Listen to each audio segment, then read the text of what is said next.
La rubrique de Frédéric.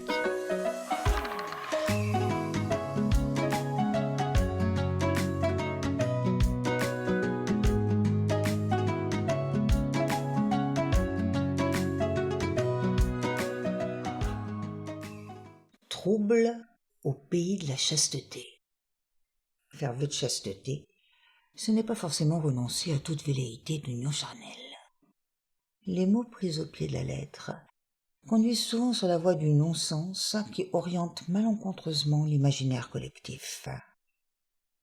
Faire vœu de chasteté, c'est rester vierge à chaque instant, non en se détournant du péché de chair, mais en restant ouvert, sans présupposer, sans attente filtrant la vie qui se délivre inlassablement, et s'offrir comme surface d'impression immaculée.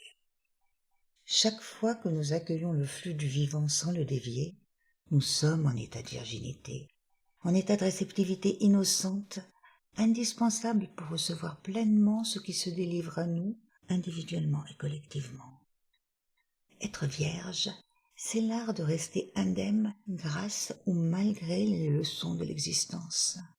C'est se défaire des représentations enquistées, des contextes limitants, des a priori excluant le nouveau qui cherche à se dire.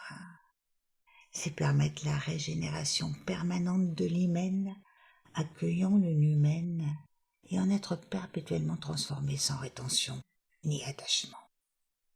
La chasteté, c'est la capacité d'épouser le silence pour percevoir ce qui s'y dépose, tant sur le plan physique que sensible, mental ou essentiel, sans interprétation travestie par les écrans colorés du passé.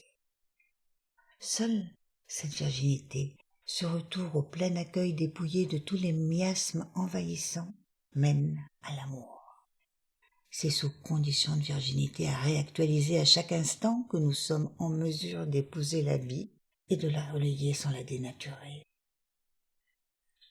Sois vierge et tais-toi, non pour te soumettre au diktat d'un dogme, mais pour te mettre à disposition des vagues de silence que tu ne peux accueillir qu'en étant toi-même en état de silence. En étant pleinement enceinte de ce silence créateur, nous reléguons les silences de sidération, les mutismes formels bruyants de nos blablas intérieurs au pays des exilés et des bannis. Le silence assimilateur auquel se donner au-delà de toute attente porte autant que faire se peut la note de progrès qui s'insinue sans cesse depuis l'inaudible.